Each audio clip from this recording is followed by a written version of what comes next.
Getting rid of the fairies. Not so very far from the caves of Ystrfelder, in Breconshire, is a farmhouse called Penfather, which in the olden time was inhabited by Morgan Rhys and his family. They were well-to-do and ought to have been happy, but they were sorely troubled by the fairies. This was owing to an insult which was unwittingly offered to one of them. Morgan's wife, Maudlin, seeing a little fairy lady, poorly clad, had, in the kindness of her heart, given her a gown. She was furiously angry and tore it to shreds. Not that the fair family are always offended by such proffered gifts. A shepherd of Cumdilly used to spend the summer with his sheep on the mountain. Waking up one morning in his hut, he saw a little fairy mother washing a baby close to his bed, and he noticed that she had scarcely anything wherewith to clothe the shivering little creature. Stretching out his arm to reach a ragged old shirt, he threw it to her, saying, "Take that, poor thing, and wrap it around him." She took the shirt thankfully, old as it was, and departed. Every evening after this, as regularly as clockwork, the shepherd found a silver coin in an old clog in his hut, and this lasted for many years. Now, back to the story. After this, the fair family gave Morgan and his household no peace. When they were in the kitchen, there were all manner of noises in the cowhouse, and in those days it was on the same floor as the kitchen and only separated by a rag door or a half door. When they went to the cowhouse, everything was upset in the kitchen.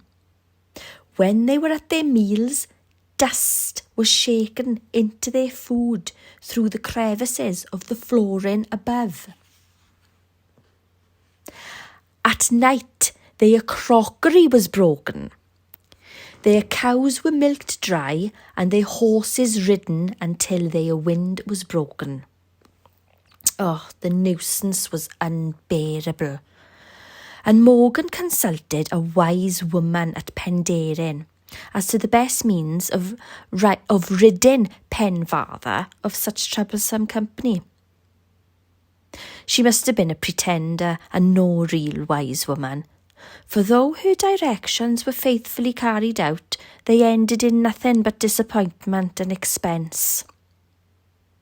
"You must make out," she said, "that you were going to quit your farm for another holding in Ystrad Towie.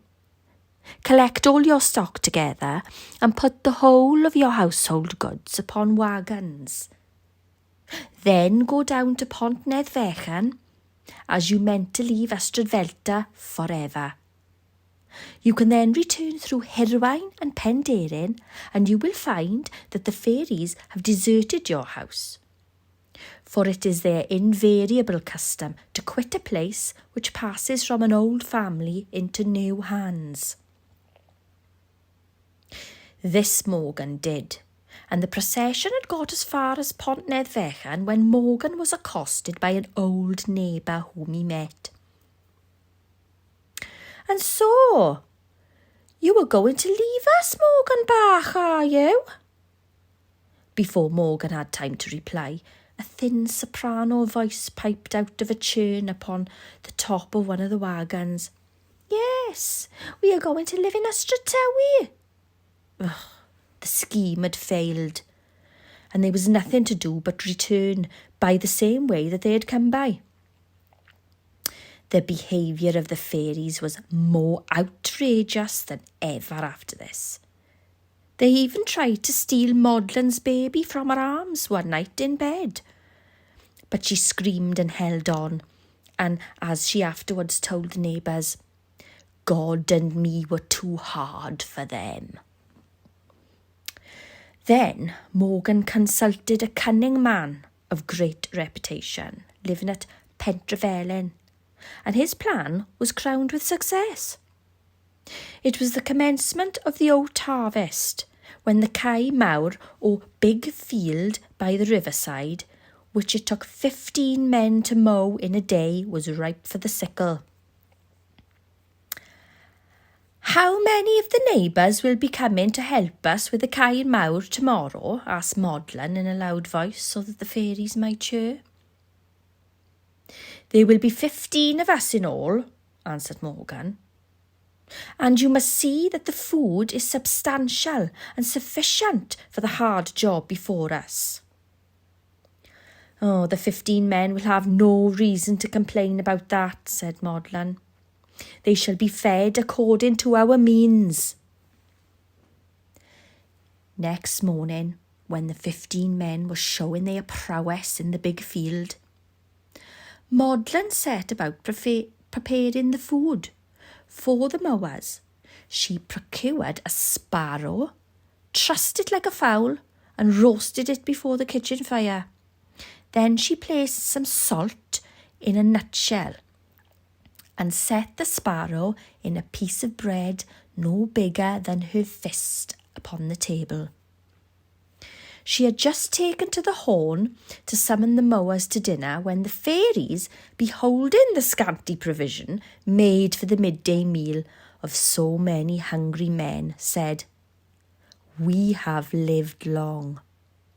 We were born just after the earth was made, but never have we beheld a sight like this. Let us quickly depart from this place, for the means of our hosts are exhausted. Who before this was ever so poor as to serve up just one sparrow as the dinner of 15 mowers?" They departed that very night, and Penfather was never troubled by them afterwards.